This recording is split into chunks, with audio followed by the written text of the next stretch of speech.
Cupcake decoration করার সময় আপনি এই ভুলগুলো করছেন না তো? আমরা প্রায় একই ভুল কাপকেক ডেকোরেশন করার সময় করে থাকি। আর কি ভুল করে থাকি আজকের ভিডিওতে সে সম্পর্কেই বলবো। আমি এখানে ইয়েলো কালার এবং গ্রিন কালার নিয়েছি, কারণ আমি আজকে আমার কাপকেকগুলো ইয়েলো, গ্রিন এবং হোয়াইটের মধ্যে রাখবো। এখানে আমি একটি রোজ নজেল নিয়েছি এবং রোজ নজেলের এক পাশে আমি গ্রিন কালার দেবো, এই পাশটাতে। তারপর আমি এই গ্রিন কালারটি একদম সাবধানতার সাথে আমি দিব, যাতে করে পাইপিং ব্যাগের অন্য সাইডগুলোতে লেগে না যায়। আর আমি এখানে হালকা ইয়েলো কালার যেটি করেছিলাম সেটি দিয়ে দিয়েছি, এবং এক পাশে দেখতে পাচ্ছেন অনেক সুন্দর করে গ্রিন কালারটি দেখা যাচ্ছে এবং অন্য পাশে ইয়েলো কালারটি। এবার আসি আমরা কাপকেক করার ক্ষেত্রে যেই ভুলগুলো করে থাকি।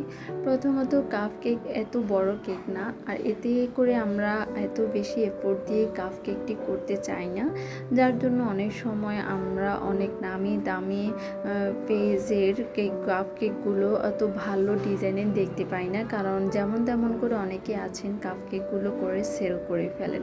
এতে করে দেখা যায় ক্লায়েন্ট মন মতো ডিজাইন পেল না এবং সে আপনার প্রতি নেগেটিভ হয়ে গেল। তাই কাপকেক করার ক্ষেত্রে অবশ্যই একটি ভালো ইউনিক ডিজাইন সিলেক্ট করে আপনি কাপকেককে সেল করতে পারেন। এতে করে ক্লায়েন্ট অনেক খুশি হবে এবং আপনার সেলও বাড়বে ইনশাল্লাহ। তারপর মোস্ট ইম্পর্টেন্ট যে পার্টটি, সেটি হচ্ছে কালার কম্বিনেশন।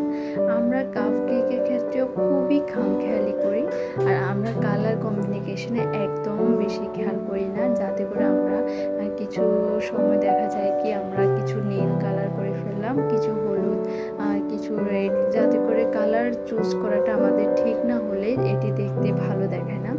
তাই আমাদেরকে এমন কিছু কালার সিলেক্ট করতে হবে যাতে করে এই কালারগুলো দেখতে একদম কাছাকাছি মনে হয় এবং কেকগুলো দেখতে অনেক বেশি সুন্দর দেখায়। এই জন্য আমরা সবচেয়ে ডিমান্ডিং ব্যাপার যেটি, সেটি হচ্ছে কালার কম্বিনেশন। আর কালার কম্বিনেশন যদি আপনি ঠিক রাখতে পারেন, সেই ক্ষেত্রে অবশ্যই আপনার কেকগুলো দেখতে অনেক বেশি সুন্দর দেখাবে। এই তো আমার কেক কথা বলতে বলতে বানানো প্রায় শেষ, আর আজকের আমার কালার কম্বিনেশনটা অবশ্যই দেখতে পাচ্ছেন। তাই অবশ্যই কালার কম্বিনেশন খেয়াল রাখবেন।